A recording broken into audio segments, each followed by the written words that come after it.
Começou o julgamento de Israel. É isso mesmo, meu povo. No último dia 11 de janeiro, a Corte Internacional de Justiça começou a analisar a denúncia feita pela África do Sul contra Israel.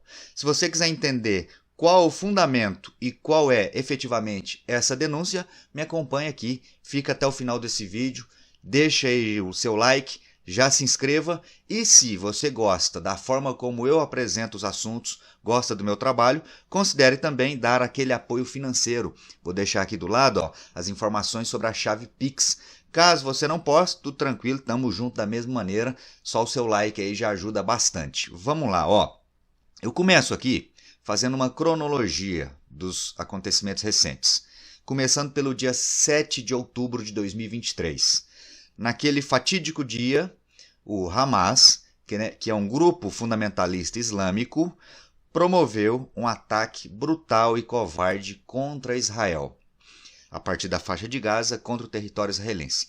Você se lembra que o alvo principal foi uma festa eletrônica repleta de jovens. Além dessa festa, o Hamas também promoveu ataques contra comunidades de israelenses, os chamados kibbutz. Nessa ocasião, cerca de 1.200 pessoas foram mortas, brutalmente, covardemente assassinadas, muitas famílias inteiras, e cerca de 250 pessoas israelenses, a maioria, havia brasileiro também, no grupo, foram sequestrados. Beleza? Então, cerca de 1.200 mortos, cerca de 250 sequestrados, pessoas que foram levadas cativas por membros do Hamas para a faixa de Gaza. Beleza. Nesse mesmo dia, o que Israel faz? Israel declara guerra contra o Hamas. Iniciava, então, a mais recente e atual guerra entre Hamas e Israel, que, inclusive, continua enquanto eu gravo esse vídeo agora, no início do mês de janeiro. Beleza, beleza? A guerra foi transcorrendo até que no dia 29/12, olha só, a África do Sul apresentou uma denúncia contra Israel.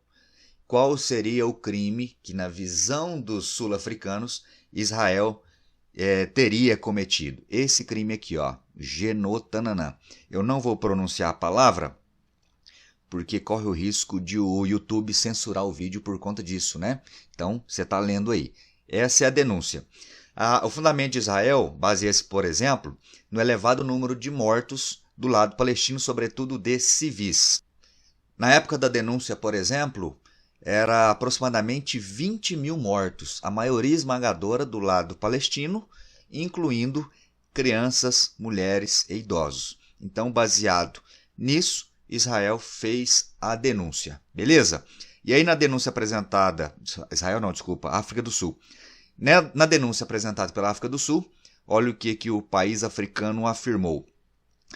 Abre aspas aqui, para a denúncia. Os atos e omissões de Israel têm caráter genotananã, pois foram cometidos com a intenção específica de destruir os palestinos em Gaza. Vale lembrar que tanto Israel como a África do Sul, como também o Brasil, Estados Unidos e a maioria dos países do mundo, são signatários da Convenção contra Genotananã de 1948. E essa convenção define que esse crime é o quê? O que é esse crime aí que Israel está sendo acusado? É a execução de ações com a intenção de eliminar, total ou parcialmente, um grupo nacional, étnico, racial ou religioso. Então, baseado nessa definição do que é ou deixa de ser esse crime, a África do Sul fez a denúncia contra Israel. Beleza? Isso no dia 29 de dezembro, final do ano passado. Agora, no mês de janeiro, no último dia 11, a Corte Internacional de Justiça, onde a África do Sul apresentou a denúncia, começou o julgamento. Tá aí a manchete, Corte de Haia começa a julgar Israel pelo crime aí, contra os palestinos em Gaza. Pedido partiu da África do Sul. E aí, importante frisar isso aqui, galera. Qual é o peso dessa denúncia? Muitas das vezes, uma denúncia desse tipo aí, o poder ou o peso dela pode ser medido ou aferido com base no número de países e quais países apoiam internacionalmente essa denúncia. A denúncia foi feita pela África do Sul e cerca de 50 países, um pouco mais que isso, países no mundo apoiaram essa denúncia feita pela África do Sul. A maioria desses países que apoiaram são países islâmicos, beleza? Então aí é fácil você entender, né? Palestinos, Hamas é um grupo islâmico, então é natural que países islâmicos apoiem a África do Sul nessa denúncia. Eu listei aqui alguns, além desses países islâmicos, né? O Brasil também está apoiando essa denúncia, Colômbia, Bolívia, Indonésia, Turquia, Malásia, entre outros. Esses 3 últimos aqui já são países islâmicos, tá? Detalhe, galera, não há nenhum país europeu, nem Estados Unidos, nem Canadá, nem Japão, nem mesmo China ou Rússia apoiando essa denúncia. Isso é muito simbólico, viu? Porque o fato de países importantes em termos econômicos, políticos, mundo afora, não darem apoio a essa denúncia, faz com que essa denúncia torne-se menos poderosa, vamos falar assim. É lógico que isso não vai determinar se Israel é culpado ou não desses supostos crimes cometidos, mas isso dá uma noção aí do peso que essa denúncia tem, certo? O Brasil aí é talvez o país mais relevante no cenário internacional ao declarar esse apoio à denúncia feita pela África do Sul. Maravilha? Onde foi feita essa denúncia? Olha o esquema que eu preparei para vocês aqui. Essa denúncia foi feita na Corte Internacional de Justiça, que fica em Haia, na Holanda. E qual a função dessa corte? Ela julga estados nacionais, ou seja, ela não julga pessoas, não julga indivíduos. Se, eventualmente, daqui a algum tempo, talvez anos, Israel for condenado, que tipo de condenação pode ser atribuída a Israel? Israel pode, por exemplo, ser condenado a pagar alguma indenização aos palestinos. Israel pode sofrer algum tipo de sanção internacional, certo? Mas é importante frisar que não há nada que garanta o cumprimento de uma eventual pena. A Corte Internacional de Justiça não tem, por exemplo, uma polícia. O país foi condenado, manda a polícia lá e obriga eles a cumprirem essa condenação. Não, não tem isso. Então, dificilmente uma condenação vai significar efetivamente o cumprimento dessa pena. Por outro lado, mesmo que não haja o cumprimento efetivo de uma eventual pena, o simples fato de haver uma condenação já gera aí uma espécie de uma mácula, de uma mancha moral para a reputação do país. Ainda mais se for por este crime que Israel vem sendo acusado, tá? E aí só para você ter noção que dificilmente as condenações são cumpridas, olha esse exemplo aqui, Isso aqui é de março de 2022. Corte Internacional de Justiça, ou seja, esse mesmo tribunal, determinou que a Rússia deveria suspender imediatamente as operações de guerra contra a Ucrânia. Alguma coisa aconteceu? Nada aconteceu, né? A guerra continua até hoje, a guerra dos russos contra os ucranianos. O próprio Israel no começo dos anos 2000, foi ordenado a destruir muros que estava construindo na região da Cisjordânia para separar palestinos e israelenses. Israel nada fez. Até porque, para que houvesse um cumprimento efetivo dessa pena ou dessas determinações, deveria haver algum tipo de intervenção. E só pode haver intervenção no outro país se houver a aprovação de quem? Do Conselho de Segurança da ONU, formado por aqueles 5 países que são membros plenos. Entre eles está quem? Estados Unidos, aliado de primeira hora e de primeira ordem de Israel. Então, na prática, dificilmente uma condenação feita por esse tribunal vai se efetivar na prática.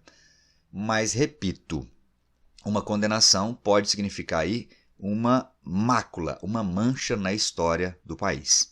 Beleza? Não confundam, por favor, olha o esquema aí, A Corte Internacional de Justiça com o Tribunal Penal Internacional, também conhecido como TPI. O TPI também fica em Haia, na Holanda, também tem vínculos com a ONU, mas diferentemente do anterior, esse agora julga indivíduos, julga pessoas. Por exemplo, Vladimir Putin foi condenado ano passado por crimes de guerra na guerra contra a Ucrânia, certo? O que aconteceu com Vladimir Putin? Nada, né? Existe um mandado de prisão contra ele internacional. Se ele fizer determinadas viagens, aí ele pode ser preso. Repare, por exemplo, que desde quando saiu essa determinação aí de prisão, esse mandado de prisão, ele não tem feito muitas viagens. Ele viaja só para países que são aliados ali, que não são signatários desse acordo aí de prisão internacional. Por exemplo, ano passado teve uma cúpula do BRICS lá na África do Sul. Ele não viajou, o medo de ser preso. No fim desse ano de 2024 vai ter aqui no Brasil a cúpula do G20. E aí ele muito provavelmente também não virá, porque corre risco de ser preso. Beleza, beleza? Tá entendendo a diferença entre os dois tribunais? E aí na semana passada, no dia 18 de janeiro, o México e o Chile apresentaram uma outra denúncia. A África do Sul apresentou uma denúncia contra Israel, especificamente na Corte Internacional de Justiça. E semana passada o México e o Chile pediram ao TPI, ao Tribunal Penal Internacional, para investigar supostos crimes de guerra na guerra entre Hamas e Israel. Detalhe, nesse pedido feito pelo México e pelo Chile, eles não citam especificamente Israel, ou seja, não é uma denúncia contra Israel. É um pedido para investigar supostos ou eventuais crimes de guerra nesse conflito entre Hamas e Israel. Talvez Israel esteja cometendo crimes de guerra, talvez ou com certeza o Hamas esteja cometendo crimes de guerra. E aí, os responsáveis, então, caso se confirme isso, devem ser punidos. Ou seja, nesse caso, a denúncia é, pelo menos do meu ponto de vista, muito mais moderada, né? Muito mais racional. Pede para investigar crimes de guerra, seja de que lado for, se é que esses crimes ocorreram. Beleza? Olha como eu falo, hein? Se é que esses crimes ocorreram. Eu não estou determinando nada aqui, até porque eu não sou juiz. As imagens estão aí, os fatos, né, os noticiários, cada um faz o juízo que quiser. Eu tenho o meu também, mas não é a ideia mostrar isso aqui agora no vídeo. Entendeu, galera? Pegou a ideia aí? Compreendeu o que é que está ocorrendo em relação a essas denúncias, ou essa denúncia que pesa contra Israel, e agora também esse pedido de investigação aí da guerra como um todo. Tranquilão? Espero que você tenha gostado, compreendido essa explicação e nos vemos no próximo vídeo. Obrigado por ficar até aqui, até o próximo, valeu!